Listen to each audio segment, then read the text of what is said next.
It's been a while since I've done a what's in my camera bag. I looked it up earlier and it's been since 2017 since I've last updated my camera bag, I guess you could say. And a lot has changed. A lot of investing, a lot of experience, a lot of job changes. It's been a lot. But this is what's in my camera bag 2024 as a sports videographer, photographer, lifestyle vlogger, content creator.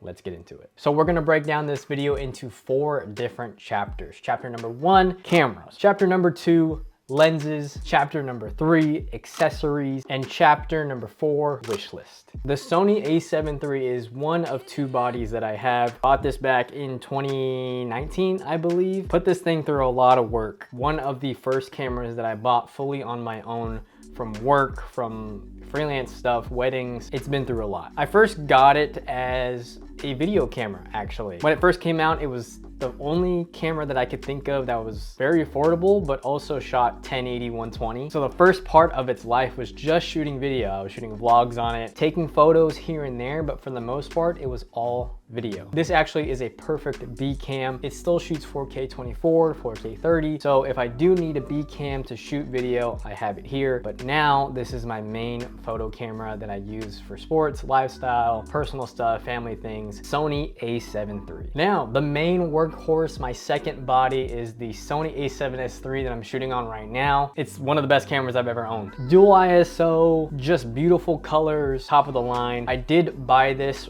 right before the FX6 and the FX3 came out, so I was a little mad. I'm so used to the build of a regular Sony mirrorless camera. I need to take it on the go. And having that normal build, something like this, something small, I could take it anywhere. I can vlog with it. I can shoot nonchalant things with it, take it in stadiums, whatnot. Sony a7S III, beautiful camera, highly suggested. All right, the last camera that I have in my camera bag is this creative yet small, environmentally friendly camera, the Paper Shoot camera. Shout out to my friends over at Paper Shoot. They sent me this to try out. Basically, it's my little handy point and shoot camera. It's literally paper, but there's a motherboard inside where it shoots kind of like film, and it comes with filters. Basically, you could shoot as many as you want. Obviously, you can't see the photo itself, but I take this on little trips where I don't necessarily need the bigger camera and just try to switch it up. If you like film or the look of film, try this Paper Shoot camera out. All you gotta do is pop out the SD card, throw it into your computer, boom, bada bing, fire. Moving on to chapter number 2, lenses. So before we get into lenses, I think it's important to note that when I bought these 2 camera bodies, I invested a lot of my money into the camera bodies first, not really thinking about the lenses. So to me, in my personal belief, the lenses are kind of secondary. I do think the cameras I do think the cameras do most of the heavy lifting when it comes to quality of your image and your video. So I kind of went for the more alternative, affordable route. First and foremost, the Tamron 28-75 2.8. This is the version 1. I got it right when it dropped, and it's been through a lot. It's a fantastic, affordable alternative to the G Master 24-70. Just perfect zoom lens. Mine is a little beat up, just an all-around great lens for wides, tights, on the go shooting, photo, video. Love it. The next lens I have is the Tamron 70-180 2.8. This thing is a beast. Once again, a more affordable alternative to Sony G Master 70-200. This is one of my best investments of all time. It is super light, super compact. And if you're a sports photographer or a sports videographer, you know how important it is to have a telephoto lens. I've used this for pretty much all of my freelance shooting, Kings games, football games, weddings, just to get tighter shots. I use it in the stands and still get great content with it. Very comparable to the 70-200 Sony G Master. Highly suggest it. Perfect for sports photography. All right, the next lens I have is the most recent lens I've picked up. Got this off of a guy off of Facebook. Actually, I've gotten most of my gear used. Sometimes, yes, it's great to get the brand new thing depending on what it is, but look, it's expensive out here. This is the Sony G Master 50mm 1.2. This is expensive glass right here. Oh no. How did that, oh no. I got scared. Just a fantastic prime lens. If you're looking for something at a 1.2 high aperture lens, this is a GOAT. used it lately for video and photography, weddings. Just one of the best lenses I've ever used so far. At a 1.2, crazy. Last but not least, to round out my lenses, I am shooting on it right now. It's the Sony 11mm 1.8, but there's a caveat. This lens that I'm shooting on right now is actually meant for crop sensor cameras.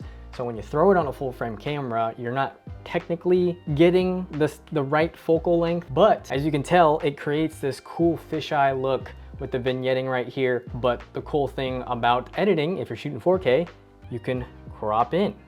Really got this lens for vlogs, wider landscape shots, just a different perspective of filming and photography. Moving on to chapter 3, accessories. Diving into accessories, we have our go-to shotgun mic. Rode makes some absolutely great audio devices. My go-to shotgun mic is a Rode Video Mic Helix Go 2. Didn't know that was the name. Love it because it's compact, but you could just throw it on top of your camera, run and gun, vlog with it. Perfect. Now for the most important accessory that I own. It's important for you guys, otherwise you wouldn't be able to watch this video. The Rode Wireless Go 2s. These are lavalier mics. Rode makes a great lavalier system for content creation. These right here come with a receiver that plugs into your camera. Then you have the transmitters for the mic. This block acts as the mic itself. So you can wear this, you can put a small dead cat on this guy and use it handheld if you want to, like a lot of creators do. Or you can plug in a actual lavalier mic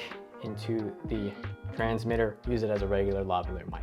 All right, next accessory is very important to all my camera gear because I've invested so much money into high quality lenses that have high apertures at a 2.8, 1.8, 1.2, 1.4. I want to utilize that capability of the lens.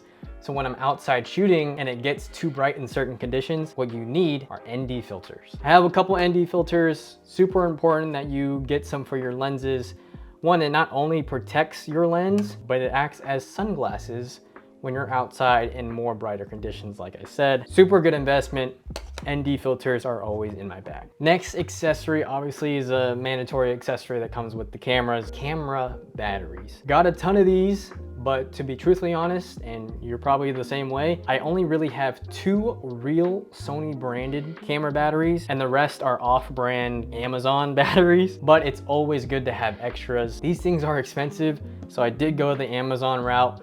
The only caveat and the only problem I have with these is sometimes my Sony cameras tell me a message saying, hey, just be careful, these are not Sony branded batteries and it can damage the camera, blah, blah, blah. And then also sometimes it shows the wrong percentage of the battery life itself, so it gives you wrong readings, but gets the job done. And last but not least, these aren't technically accessories, but I definitely think you should always have this in your camera bag. This is a blower, not sure if that's what it's called, but keep it in there to get any dust out, any hairs out of my lenses and my sensors. And then lastly, an SD card case to hold all your cards, because these are important. You never know when you need extras. I highly suggest investing into a SD card case holder. And the last chapter, my wish list. Now, throughout this whole journey of investing in gear, I've truly figured out that some of the stuff that I've invested in, I don't need in order to do the job. There's a want and there's a need. Most of the things on this list are a want.